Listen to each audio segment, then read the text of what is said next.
রাতের বেলা আসলে রুটি বানালে রাখলে একটু সুবিধা কি যেমন সকালে আর একটু তাড়াহুড়া লাগে না তাই রাতেই রুটিটা বানাতে আর সবচেয়ে নাপছন্দের কাজ আমার রুটি বানানোটা।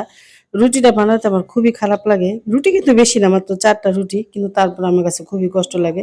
কিন্তু আমার কাছে অন্য কাজে কষ্ট লাগে না। শুধু রুটিটা বানাইতে অনেক ঝামেলা লাগে। আছে না একেকটা মানুষের একেকটা কাজে ঝামেলা থাকে। তো হ্যালো এভরিওয়ান আসসালামু আলাইকুম। সবাই কেমন আছেন? আলহামদুলিল্লাহ আমরা ভালো আছি। আশা করি আপনারাও আল্লাহর অশেষ রহমতে ভালো আছেন। তো এই তো চলে আসলাম নতুন একটা ভিডিওর সাথে। তো আসলে ভিডিও আসলে দিতে ইচ্ছা করে না। কিন্তু ভিডিও করতে আমার খুব ভালো লাগে। ভিডিও করা যায় এটা খুব আমার একটা শখের জায়গা। এই কাজটা করতে আমার খুবই ভালো লাগে। কিন্তু ভিডিও আসলে ওইভাবে দেখা হয় না যার কারণে করতেও ইচ্ছা করে না। তো এই তো সূর্য মামা কিন্তু ওঠে নাই। আকাশ আজকে এত মেঘলা, অনেক কুয়াশায় ঢাকা। সূর্য মামার দেখা নাই। তাই আরকি আকাশটার দিকে তাকায় আছি। তো আমার বাসাটা ওরকম খোলামেলা না তো তাই বাইরের সাইডটা দেখানো যায় না। তো তোমাদের ভাই আজকে অনেকগুলি বাজার সদাই করে নিয়ে আসছে সেই আলু, পেঁয়াজ এগুলি একটু ঢালে রাখবো এখন যেহেতু মাস শেষ বাজারও শেষ হয়ে আসছে। তো এই তো সেদিন যে সবজিগুলি আনছিল সেই সবজিগুলি একটু গুছায় রাখলাম। তো এই তো ইয়ামিন এখানে সে মিষ্টি দেখে মিষ্টি যাইতেছে। তো এই তো তো তার দুষ্টামি সেইটা চায় সেটা চায় তার দুষ্টামি ছাড়া কিচ্ছুই নাই। তো এই তো আর অনেকগুলি কাপড় ধুইছি আজকে। আকাশ হলো মেঘলা কিন্তু কাপড় ধুইছি অনেক। যে ফ্যানের বাতাসে শুকায় যাবে। তো এখন কিন্তু মোটামুটি গরমও পড়ছে। তো রান্নাবাড়া শুরু করছে। তো আমার এক বলতেছে আত্মীয় বলতেছে যে তোমার চ্যানেলের কি খবর? তোমার ভিডিওর কি খবর? তো বললাম ভিডিওর আসলে কি খবর? আমার চ্যানেলের অবস্থা হচ্ছে কচ্ছপের মতো আস্তে চলে যে কচ্ছপ যেরকম জোরে চলতে পারে না ধীরে হাঁটে। তো আমার চ্যানেলও ধীরেই হাঁটতেছে। তো কিচ্ছু করার নাই। তো আল্লাহ পাক যেভাবে করে সেভাবেই হবে আরকি। তো আসলে কিছুই হয় না আমারে দিয়ে আসলে কোনো কাজই হয় না। যার কারণে আগাইতেও পারতেছি না। আল্লাহর উপরে ভরসা রাখছি। আল্লাহ যখন করবে তখন অবশ্যই হবে। তো দুপুরে খাওয়া-দাওয়ার পরেই রান্না বসাইছি। তো রান্না বসানোর পরেই তো বাসায় আজকে একটু মেহমান আসবে। তো কাজ-কাম আসলে যাই করি তাই তোমাদের সাথে সবকিছু শেয়ার করতে পারি না সবসময়। তো যতটুকু পারি ততটুকু করার চেষ্টা করি।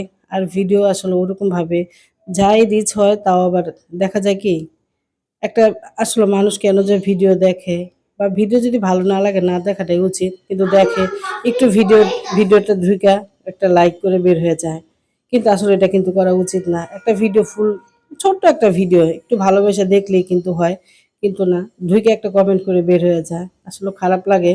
তো কিছু করার নেই সব যার মনের ইচ্ছা। তো আসলে আমাদের এই কাজগুলি কেন দেখবে? আমরা তো আর অন্য কিছু দেখাই না। আমরা শুধু রান্না-বাড়া দেখাই আমাদের নিজের ফ্যামিলি যা টুকটাক কাজ আছে সেটাই তোমাদের সাথে শেয়ার করি ভালোবেসে। কিন্তু আসলে অনেকে তো অনেক কিছু শেয়ার করে। আমরা তো অবশ্য সেগুলি পাই না। কারণ আমরা হলাম সাংসারিক মানুষ। প্রতিদিন ঘুরতে যেতে পারি না, প্রতিদিন বাইরে যেতে পারি না। কারণ আমাদের সংসার নিয়ে আমরা আসলে ব্যস্ত থাকি।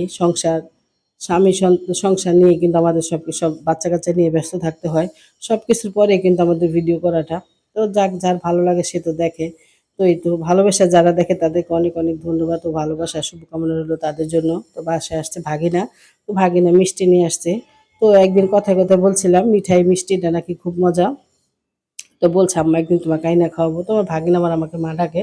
তো আজকে ও অর্ডার দিছিল সেই মিষ্টি এখন আসছে। তো সেটি আমরা সবাই মিলেমিশে খাবো। আর যেকোনো জিনিস পরিবারের সবাই মিলেমিশে খাইলে কিন্তু ভালো লাগে। তো আজকে মিষ্টিটা খাওয়ার সময় আমার আপার কথা খুব মনে হয়েছিল যেহেতু আমার আপা গ্রামে চলে গেছে। তো ভাগনা-ভাগ্নি সবাই ঢাকা। তো ওরা এই তো আসছে মিষ্টি নিয়ে। তো এখন আমরা সবাই খাবো। তো এই মিষ্টিগুলি খুবই মজা ছিল। বিশেষ করে রসমালাইটা খুবই মজা ছিল।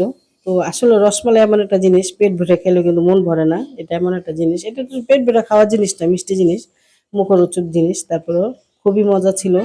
তো এই তো এখন আমরা সবাই একসাথে বসে মিষ্টি খাইতেছি। আর এই মিঠাইয়ের মিষ্টিটা খুবই ভালো ছিল। তো এখানে আমাদের সবাই আছে, তোমাদের ভাই, আমার বড় মেয়ে সবাই আছে এখানে, আমার ভাগিনা আছে।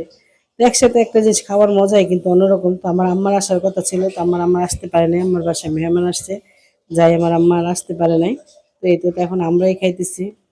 তো প্লিজ যারা আমার ভিডিওটা ভালো লাগে তো ভিডিওটা দেখার আগে ছোট্ট একটা লাইক একটা কমেন্ট করে দিও। তো আসলে তোমাদের ভালোবাসায় চাইলে অনেক দূর যেতে পারি। তো আসলে কেন যে হয় না জানি না। কচ্ছপের মতো আস্তে যাইতেছি। তো আসলে এভাবে গেলে কিন্তু আসলে হয় না। অনেক দিন হয়ে গেছে। যা এখন ভালোও লাগে না ভিডিও করতে। ভিডিও করতে আসলে ভালো লাগে, মিথ্যা বলব না। ভিডিও করতে খুব ভালো লাগে কিন্তু ছাড়তে ভালো লাগে না।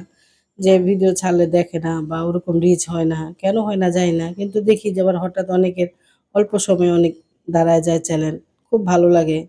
খারাপ লাগে না, ভালো লাগে। যারটা দাঁড়ায় যায় চ্যানেল অবশ্যই ভালো লাগে। সফলতার জন্য এখানে আসা। তো আশা করি সবার চ্যালেঞ্জে দাঁড়াক, সবাই ভালো থাক, সুস্থ থাক। আজকে ভিডিও এখানে শেষ করলাম।